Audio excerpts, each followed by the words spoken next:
பணிவே துணை வாழ்க நிறைவுடன் ஆத்ம நண்பர்களே, இன்று குரு பூர்ணிமா. இந்த அற்புதமான நல்ல நாளிலே இன்றைக்கு இந்த ஆடியோ பதிவின் மூலமாக குருனா யாரு, சீடர்னா யாரு, மூடர்னா யாரு, ஆசீர்வாதம்னா என்னன்னு என்னுடைய பகிர்தலை ஷேர் பண்ணுறேன். வழிகாட்டி அப்படின்னு ஒரு வார்த்தை இருக்குங்க. வழிகாட்டி, வழியை காட்டக்கூடிய. என்ன வழி? அவர் நம்ம வாழ்க்கைக்கான வழியை காட்டலாம், அரசியலுக்கான வழியை காட்டலாம், குடும்பத்திற்கான வழியை காட்டலாம். நம்ம வாழ்க்கைக்கு எது தேவையோ அதை வழிகாட்டக்கூடிய ஒரு வழிகாட்டுதல் இருக்கு இல்லையா? இந்த வழிகாட்டின்ற ஒரு வார்த்தை அதை வச்சுக்கங்க. ஆசான்னு ஒரு வார்த்தை சொல்கிறாங்க, அதையும் மனசில் வச்சுக்கங்க. குரு அப்படின்ற வார்த்தை சொல்கிறாங்க, அதையும் மனசில் வச்சுக்கங்க. இப்போது வாழ்க்கையில் நாம் சில கலைகளை கற்றுக்கொள்வதற்கு வழிகாட்டிய கூடியவரை ஆசான் அப்படின்னு சொல்லி புரிஞ்சுக்கலாம்.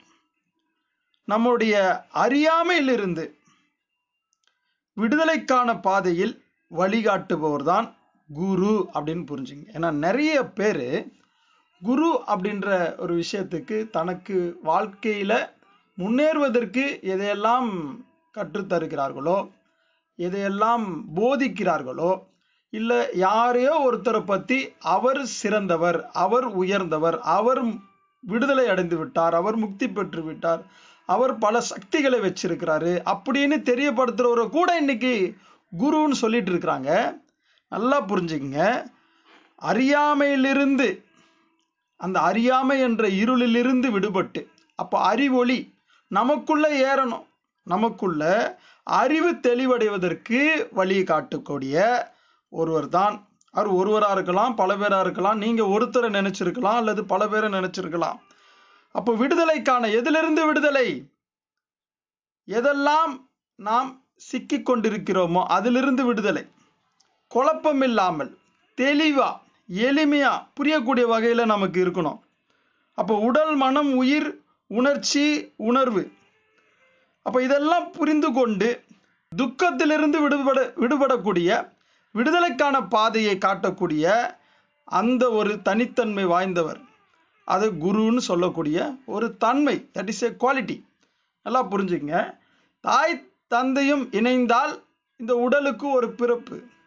குருவும் சீடனும் சரியாக இணைப்பில் இருந்தால் அறிவுக்கு ஒரு பிறப்பு. அறிவு தெளிவடைந்து அவரும் ஞானம் பெற்று குருவாகக்கூடிய ஒரு நிலையை எட்ட முடியும். அப்போ இதை சரியாக பின்பற்றக்கூடியவர் தான் சீடர். நல்லா புரிஞ்சுக்கங்க. இது சரியாக பின்பற்றாமல் ஆசீர்வாதம் மட்டும் கேட்குறாங்க அப்படின்னு சொன்னா, அவர் சொன்ன கருத்தை நல்லா இருந்தது, ஆஹா ஓஹோ பேஸ் பேஸ் பிரமாதம் அப்படின்னு சொல்றது, அவர் அவருடைய ஃபோட்டோ எடுத்து பாக்கெட்டில் வச்சுக்கிறது, காரில் வச்சுக்கிறது, அவருடைய ஸ்டிக்கர் எடுத்து பைக்கில் வச்சுக்கிறது, அவருடைய காலில் விழுறது, அவரை பற்றி பிரச்சாரம் பண்ணுறது. நல்லா யோசிச்சு பாருங்கள. உண்மையை உணர்ந்த ஒருவர் தன்னை போற்றி புகழணும்.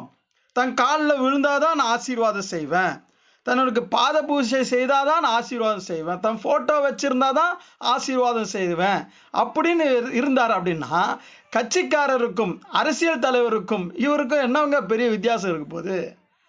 அப்போ ஆசீர்வாதம்னா என்ன அப்படின்னு சொன்னால், நல்லா கவனிச்சுங்க. யார் ஒருவர் தனக்குள் அந்த பணிதல், எல்லோருக்கும் நன்றாம் பணிதல்னு சொல்லக்கூடிய அந்த பணிவு என்ற அந்த தன்மையை மேற்கொண்டு பணிதல், வழிபடுதல், அந்த அறியாமையிலிருந்து விடுபட்டு விடுதலைக்கான பாதையில் பயணிக்கக்கூடிய அந்த வழியை பின்பற்றி செல்கிறார்களோ, அந்த வழியை பின்பற்றுபவர்களுக்கு குரு பேசக்கூடியதெல்லாம், அவருடைய அந்த நடவடிக்கை, வாழ்க்கை முறை, அணுகுமுறை எல்லாமே வழிகாட்டுதலாக அமைஞ்சிருங்க. அப்போ அவர் என்ன வழியை காட்டுகிறாரோ அந்த வழிகாட்டுதல், போதனை, இதெல்லாமே ஆசீர்வாதம் தான். காலில் விழுந்தாதான் ஆசீர்வாதம்னு நிறைய பேர் புரியாமல் புரிஞ்சு வச்சிருக்கிறாங்க. நல்லா புரிஞ்சுக்கணும். என்னத்துக்கு நம்ம குரு வேணும், என்னதான் நம்ம குரு கிட்ட கேட்கணும் அப்படின்னு சொன்னால், முதல் கேள்வி என்னன்னா, என்னை நீங்க சீடரா ஏற்றுக்கொண்டீர்களா? அந்த கேள்வியை கேட்கணும். என்னது? என்னைய நீங்க சீடரா ஏற்றுக்கொண்டீர்களா? உங்கள் சீடர் ஆவதற்கு எனக்கு என்ன தகுதியை நான் மேம்படுத்திக் கொள்ளணும்? இந்த கேள்வியை கேட்டிருக்கணும். இந்த கேள்வியே கேட்காம நீங்க ஒருத்தர் குருன்னு நீங்க சொல்றீங்க அப்படின்னா, சீடரா அல்லது மூடரான்னு சிந்திச்சு பார்த்துக்கங்க. அப்போ உண்மையிலேயே நீங்க அவரை குருவாக ஏற்றுக்கொண்டீங்களா? அந்த ஏற்றுக்கொள்வதற்கு முன்பாக அவர்கிட்ட நீங்க உண்மையான குருதானா அப்படின்னு அவர்கிட்ட நீங்க கேட்டீங்களா? கேள்வியை கேட்டீங்களா? யோசிச்சு பாருங்க. நீங்க உண்மையான குருதானா? உண்மையான குருவுக்கு லட்சணம் என்ன? அடையாளங்கள் என்ன? வெளிப்பாடு என்ன? அப்படிலாம் கேட்கலாமான்னு கூட இப்ப நான் பேசும்போது புரிஞ்சிருக்கும் ஒரு சிலருக்கு. உண்மையிலே அப்படி கேட்டிருக்கணும். அப்படி ஒரு கேள்வியே கேட்கல நீங்க. அப்படி ஒரு கேள்வியே கேட்கல. கேள்வி கேட்கற சந்தர்ப்பமே இல்லை. ஏன் குருனா என்ன நினைச்சிட்டீங்க? தலையில தலைப்பாகை இல்லையா? ஒரு பெரிய சிலை வச்சிருக்கணும் இல்லைங்களா? காட்டுல பெரிய ஆசிரமம் அமைச்சிருக்கணும். அப்ப அவருக்கு ஒரு பேர்லாம் கொடுத்து அப்படி குருன்னு நினைக்கிறீங்க. அதெல்லாம் அடையாளமா? நெத்தியில பட்டு, கழுத்துல கொட்டை, தலையில காவி கலர் குட்டை, உடம்புல இல்ல சட்டை, இல்ல தலையில போட்டிருப்பாங்க மொட்டை. இப்படி அடையாளங்களை வச்சு குருன்னு நீங்க நினைச்சிருந்தா நீங்கள் மூடரா சீடரா என்று சிந்தித்து பார்க்கணும்.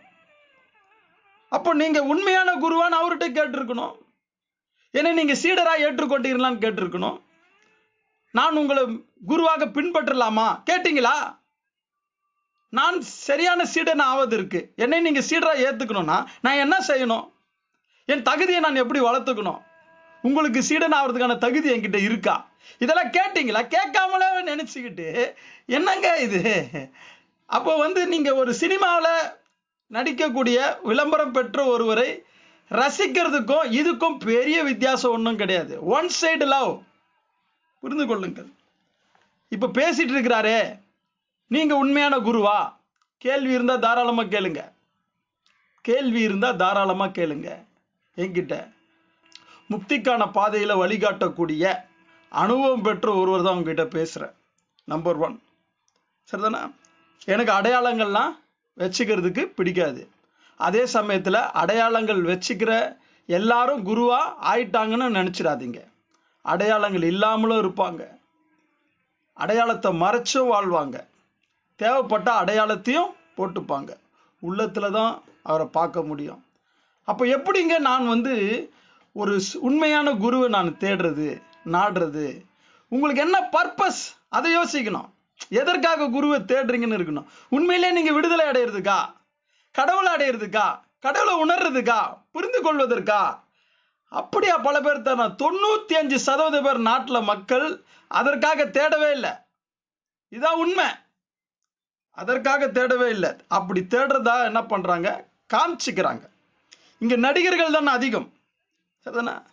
ஸோ அதனாலதான் நான் என்ன வேணா, இனி வரைக்கும் நான் யாரையுமே சீடரா ஏற்றுக்கொள்ளவில்லை. மாணவர்கள் இருக்கிறாங்க, இதை கற்றுக்கொள்ளக்கூடிய மாணவர்கள் இருக்கிறாங்க. அவர்கள் முக்திக்கான பாதையில் பயணிச்சார்களா? என்கிட்ட கேட்டாங்களா? என்ன சரியான குருவான் தானே என்ன கேட்டாங்களா? யாருக்கிட்டையும் கேட்கல, என்கிட்டயும் கேட்கல. நான் சரியான சீடரா? அப்படி ஒரு கேள்வி யாரும் கேட்கல. நான் சரியான சீடனை ஆக்கி கொள்வதற்கு, என்னை நான் உருவாக்கி கொள்வதற்கு என்ன நான் பின்பற்ற வேண்டும்?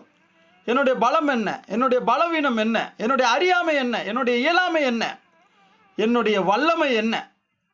நான் அதை கேட்டு தெரிந்து தெளிவடைஞ்சு அதற்கு என்னை தகுதிப்படுத்தி கொண்டிருக்க வேண்டும். அப்படின்றது தான் ரொம்ப முக்கியமா புரிஞ்சுக்கணும். ஆத்ம நண்பர்களே, எப்பொழுதுமே நாமளா ஒன்று நினைச்சுக்கிட்டு நாமளா ஒன்று புரிஞ்சுக்கிட்டு செய்யற செயல்பாடு அது சரியா வராது. தெளிவடையணும். புரிதல்ல தெளிவா நான் இருக்கிறேனா? நான் எதை நோக்கி பயணம் பண்ண வேண்டும்? இப்போ எத்தனையோ ரோடு இருக்கு. நீங்க கிண்டி பிரிட்ஜ் சென்னையில போங்களா, அது ரோடு தான், பிரிட்ஜ் தான் சொல்லிட்டு போனீங்கன்னா ஏதாவது ஒரு பாதை எட்டுட்டு போய் விட்டுரும். நானும் ரோட்ல தாங்க வந்தேன், நான் ரோட்ல தாங்க வந்தேன், ஐயோ நான் ரோட்ல தாங்க வந்தேன், நான் பிரிட்ஜில் தாங்க வந்தேன், நான் பிரிட்ஜில் தாங்க வந்தேன், பிரிட்ஜில் தாங்க வந்தேன். பிரிட்ஜுக்கு போயிட்டாலோ ரோட்ல போயிட்டாலோ நீங்கள் போய் சேர வேண்டிய இடம் வந்து விடாது. ஒரு குறிப்பிட்ட இடம் வரும், அந்த இடத்துல டைவர்ஷன் பண்ண வேண்டியிருக்கு. நீங்க திருமண இடம் சரிதானா? அதை முன்னாடியே நீங்க என்ன பண்ணிருக்கணும்? கேட்டு தெரிஞ்சிருக்கணும். அதுதான் இந்த கேள்வியை கேட்க சொல்றேன். நீங்கள் உண்மையான குரு தான் அவங்க கிட்ட கேட்க வாய்ப்பு கொடுக்குறாங்களா? முதல்ல வாய்ப்பு கொடுக்காத ஒரு நபரே குருவா நினைச்சீங்க, என்ன பண்ண போறீங்க? இதை ஏன் கேட்க முடியல? வேற என்ன கேள்வியை கேட்டு தெளிவடைய போறீங்க? அறிவுக்கு ஒரு தேவை இருக்குது. அந்த தேவை என்னன்னு உங்களுக்கு தெரியுதா? அந்த தேவையை தெரிந்து கொண்டோமா? நாம அந்த தேவையை தெரிந்து கொண்டு அந்த தேவையை பூர்த்தி செய்வதற்கு என்ன நம்ம முயற்சி எடுத்தோம்? சிந்தித்து பாருங்கள். இன்றைக்காவது இந்த உண்மையை உணரும். இன்றைக்கு சீடர் அப்படின்னு சொல்லி யாரையுமே ஏற்றுக்கல. அப்ப யாரை நீங்க சீடரா ஏற்றுக்கொள்வீங்க? அதுக்கும் பதில் சொல்லிடுறேன். யார் ஒருவர் உண்மையிலேயே விடுதலைக்கான பாதையை சரியாக புரிந்து கொண்டு அதன் வழி பயணிக்கிறார்களோ, நல்லா புரிஞ்சுக்கணும், அதன் வழி பயணிக்கிறவர்கள் தனக்கு ஒரு பாதையை வடிவமைக்க வேண்டும், தன்னை பற்றி புரிந்து கொள்ள வேண்டும், தன்னுடைய குறை நிறை எல்லாத்தையுமே புரிஞ்சுக்கிட்டு அதை அப்படியே அக்செப்ட் பண்ணணும். குறையும் இருக்கும், நிறையும் இருக்கும். இந்த பாதையில் பயணிப்பது தான் என்னுடைய நோக்கமாக.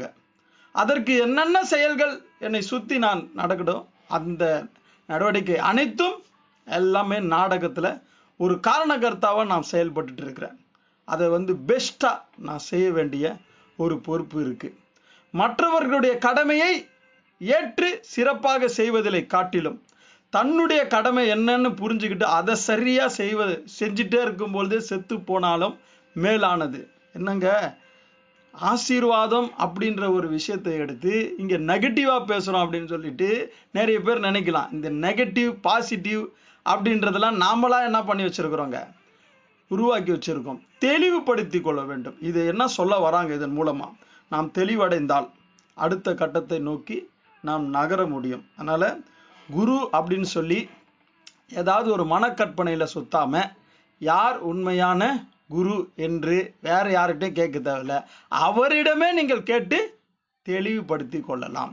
அதுக்கு லட்சணங்கள் இருக்கு, அதற்கு வெளிப்பாடுகள் இருக்கு, சீடருக்கு சரியான தகுதிகள் இருக்கு. குருவுக்குண்டான தகுதிகள் லட்சணத்தை மட்டும் பார்க்கறது விஷயம் இல்லை, அதுக்கு நிகராக சீடருக்குன்னு தகுதி குவாலிட்டிஸ் நிச்சயமா இருக்கு. எல்லாருமே சீடரெல்லாம் ஆயிட முடியாது. அதே போல எல்லோராலையும் உண்மையான குருவாக ஆயிட முடியாது. அதனால யாரு குரு, யாரு ஆசான், யாரு வழிகாட்டி அப்படின்றத சரியா புரிந்து கொண்டு மூடரா வாழ போறோமா, அல்லது சீடரா வாழ போறோமா, அல்லது ராஜரிஷி ஞானமயத்தில் கூறக்கூடிய தனக்குத்தானே குருவாக வாழ போறோமா அப்படின்னு முடிவெடுங்க. நீங்கள் எல்லா நலமும் வளமும் பெற்று சந்தோஷமாகவும் மகிழ்ச்சியாகவும் அமைதியாகவும் நிம்மதியாகவும் நிறைவாகவும் வாழ்வதற்கு உன்னத உணர்வோடும் அன்பின் அதிர்வலையோடும் வாழ்த்தி மகிழ்கின்றேன். வாழ்க செழிப்புடன், வாழ்க செழிப்புடன், வாழ்க நிறைவுடன். மனமே குரு, அடங்கிய மனமே குரு, மனமே குரு, அடங்கிய மனமே குரு. நேஷ்டையிலிரு மனம் அடங்கிட, நேஷ்டையிலிரு, நேஷ்டையிலிரு மனம் அடங்கிட, நேஷ்டையில்